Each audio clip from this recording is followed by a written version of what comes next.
자, 이어서 김동연 후보 주도권 토론 12분 드리겠습니다. 예, 고맙습니다. 우리 이 대표님 주도권 토론에서 답변 시간 충분히 보장해 주시죠. 괜찮습니다. 이게 뭐 토론회라기보다 뭐 간담회 같은 느낌이 들어서 조금 그 우리 국민 앞에 우리가 정권 교체를 하고 우리가 어떤 일을 할 것인가에 대해서 조금 이렇게 얘기를 하는 것이 좋을 것 같습니다. 두 분께 같이 여쭈려고 합니다만 지금 이번에 새로 들어서는 정부는 인수위도 없어요. 네. 그리고 바로 선거 다음 날 새 대통령이 취임을 합니다. 그러면은 어떤 일을 할 것인가가 굉장히 중요하거든요. 그러면은 임기 첫 100일 동안 어떤 일을 할 것인지에 대한 계획이 필요할 것입니다. 저는 정부에서 그 같은 일을 여러 차례 경험을 해봤는데 우리 이재명 후보님 같으면은 이 가장 중요한 임기 100일 동안 해야 할 일에 우선순위를 매긴다면 1번, 2번은 어떤 게 들어가면 좋으실 것 같습니까? 뭐 사실 지금 단계도 이미 상당 정도 준비는 하고 있어요. 이게 인수위가 없기 때문에 곧바로 준비를 집행을 해야 되고 지금 뭐 순서를 딱 정해놓은 건 아닌데 제일 중요한 건 아마 한미 통상 문제 협상을 하는 거겠죠. 또 한 가지는 저는 지금 당장 우리 민생이 너무 어렵다. 그런 측면에서 국내 내수 진작을 위한 긴급 조치를 좀 해야 되지 않겠냐. 뭐 그런 생각하고 있습니다. 네, 우리 김경수 후보님도 짧게 제가 이 문제는 좀 여러 개 같이 한번 의논하고 싶으니까 우리 김경수 후보님도 짧게 답변하기 어려운 질문이지.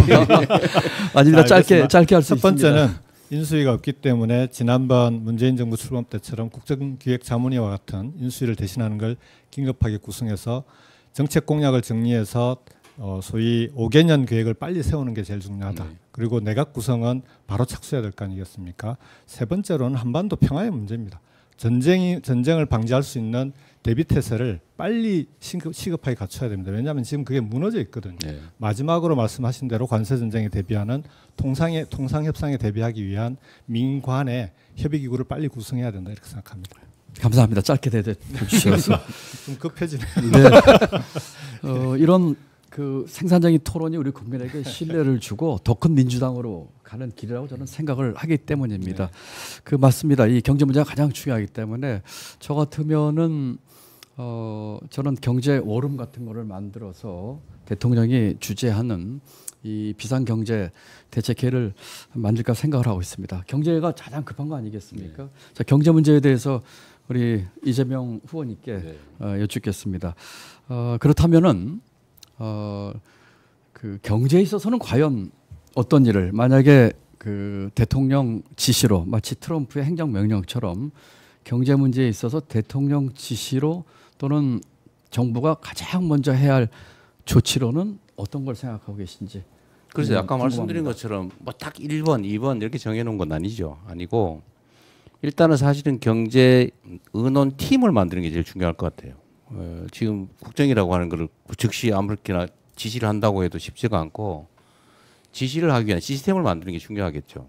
인사도 미리 준비 좀 해야 되겠고 경제 사령탑도 구성을 해야 되고 또 예를 들면 공직자들의 상황 보고도 받아야 될 테고 그러나 어쨌든 그 중심은 저는 기업들의 뭐 수출 상황이나 이런 것들은 자체적으로 어느 정도는 대비를 할 테니까 힘없는 서민들이 지금 당장 살아나갈 민생 추경부터 저는 확실하게 챙겨야 되지 않을까 그렇게 생각하고 있습니다.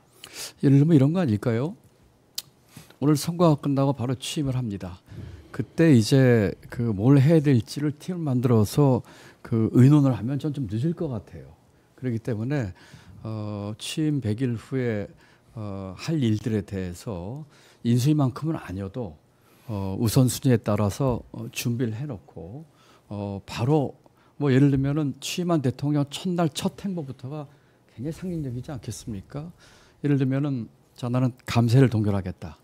또는 트럼프와 통화해서 상호 이익 동맹으로서 지금 관세 유예 나하고 바로 만나자. 만나기까지는 관세 유예 조치를 연장을 좀 하자. 관세 유예 조치가 지금 7월 9일인가 8일까지입니다. 이런 것들이 필요하고 또 말씀하신 것처럼 추경에 있어서도 지금 아마 대선 전까지 추경이 과연 정리가 될지 모르겠어요. 그렇다면은 정리가 되면 뭐 2차 추경을 하든 정리가 안 되면 대폭적인 추경을 통해서 이 경제를 푸는 이런 문제가 있어야 되지 않을까 생각을 합니다. 아마 우리 김경수 시장님도 비슷한 생각이신 것 같아서 정치 문제로 좀 넘어가겠습니다. 네, 네. 바로 해야 할 일 정치 문제로. 저는 이 첫 100일이 그 제7공화국을 여는 새 공화국을 준비하는 기간으로서 대단히 중요하다고 생각을 하고 있습니다. 개헌을 위한 절차에 바로 돌입하겠습니다. 그리고 이 권력구조 개편 그리고 제가 늘 주장했던 것처럼 다음번 총선과 주기를 맞추기 위한 임기 단축까지도 하는 그런 것들 그리고 아까 김경수 우리 후보께서 잘 지적해 주시고 저도 동감합니다만 5.18 민중항쟁의 헌법 전문 수로 또 세종시 수도 이전 문제 또 저는 그 경제 개헌도 이야기를 했거든요. 그래서 이 정치 쪽에 있어서 대통령이 되는 분이 가장 먼저 이 100일 동안 해야 할 일은 어떤 걸 생각하시는지 이 대표님 말씀해 주시고 우리 김 의원님 말씀해 주시면 어떨까요? 저는 개헌 문제를 그렇게 시급하게 해야 되는지는 좀 의문입니다. 개헌은 해야죠.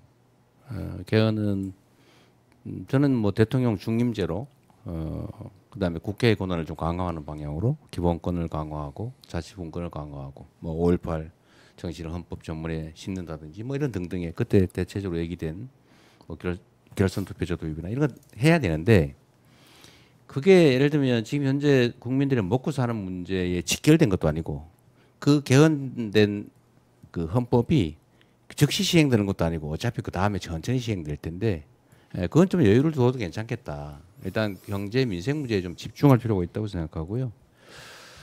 정치적 영역에서 해야 될 일이라면 당연히 사실은 국회 그 중에서도 야당하고 많이 만나야 되지 않을까요? 물론 뭐 국회가 우리 민주당이 다수당이기 때문에 뭐 업무 효율성이 있긴 하겠지만 지금 우리가 극복해야 될 가장 큰 과제가 이 국민들 사이의 분열상 이걸 극복하는 거예요. 소위 통합이 가장 큰 과제인데 그러려면 야당이든 아니면 전문가든 뭐 국민들과 토론 시간을 알겠습니다. 많이 가져야 되겠죠. 알겠습니다. 이 저한테 후보님, 답변 주장. 네, 제가 잠깐만 이 후보님 말씀에 네, 네. 그 조금 더 토론을 하고 싶어서 네. 이 후보님 그 말씀에 대한 제 의견을 말씀드리자면 네. 먹고 사는 문제 제일 중요하기 때문에 이제 경제 얘기를 제가 했어요. 네. 그런데 역대 정부에서 대통령이 되고는 그 전에 약속한 개헌의 추진을 거의 하지 않았거나 또는 해도 이렇게 성공하지 못했습니다. 네. 그렇기 때문에 개헌을 천천히 시간을 두고 하겠다든지 또 지난번 토론 때처럼 대통령실이나 국회 세종 이전은 일단은 용산을 썼다가 청와대 갔다가 하겠다든지 하는 거는 자칫 국민들이 보시기에는 임기 내에 안 하겠다라는 말로 들릴 것 같아요. 그래서 제가 다시 얘기를 또 드려서 그렇긴 합니다만 이미 3년 전에 대표님하고 저하고는 개헌과 임기 단축에 대해서는 100% 의견 동의를 하셨고 함께 추진하기로 했기 때문에 저는 이 문제에 있어서는 국민의 먹고 사는 문제는 먹고 사는 문제로 해결을 하고 이 정치적인 이런 문제는 시급하게 같이 했으면 하는 의지를 다시 한번 표명드려 말씀을 드리고요. 우리 김경수 후보님도 이 새 대통령이 100일 내에 네. 가장 빨리 할 정치적인 이슈 네. 말씀을 좀 해주시면 고맙겠습니다. 예. 우선 개헌 문제를 먼저 말씀하셨으니까 그 부분에 대한 입장부터 먼저 말씀드리는 게 좋을 것 같은데 저도 개헌이 대단히 중요하다고 생각합니다. 근데 문제는 개헌 논의의 전제 조건은 개헌에 논의하는 정치 세력이 절대 내란 세력과 동거하는 정치 세력과는 개헌 논의를 당장 착수하기 어렵다는 겁니다. 지금은 국민의힘이 대선 이후에 가장 먼저 해야 될 일은 윤석열과의 동거를 끝내야죠. 헌법 파괴 세력하고 함께 동거하면서 헌법을 새롭게 만들자는 논의를 어떻게 합니까? 저는 국민의힘이 내란 세력과 결별하는 것이 우리 대한민국의 보수 정당을 새롭게 만들고 한국 정치를 바로 하는데도 대단히 중요하다. 그렇게 해야만 이후에 개헌 논의가 훨씬 신속하게 갈 겁니다. 안 그러면 지금 상태로 개헌 논의하면요. 지금 헌법 파괴 세력들하고 함께 개헌 논의해 보십시오. 그게 제대로 되겠습니까? 한 가지만 더 말씀드릴게요. 3년 임기 단축 부분은 저도 이제 그 고민을 많이 해봤는데 이건 조금 신중하게 접근하실 필요가 있지 않을까. 왜냐하면 만일 이게 확정되면 취임 즉시 레임덕에 들어갈 우려가 있지 않을까 하는 그런 걱정이 좀 있습니다. 그래서 이 부분은 개헌 논의 과정에서 우리가 좀 신중하게 접근해야 되는 것 아닌가 이런 생각을 합니다. 그 임기 단축 부분에 대해서는 저도 제 소신을 다시 한번 말씀을 드리고 싶어요.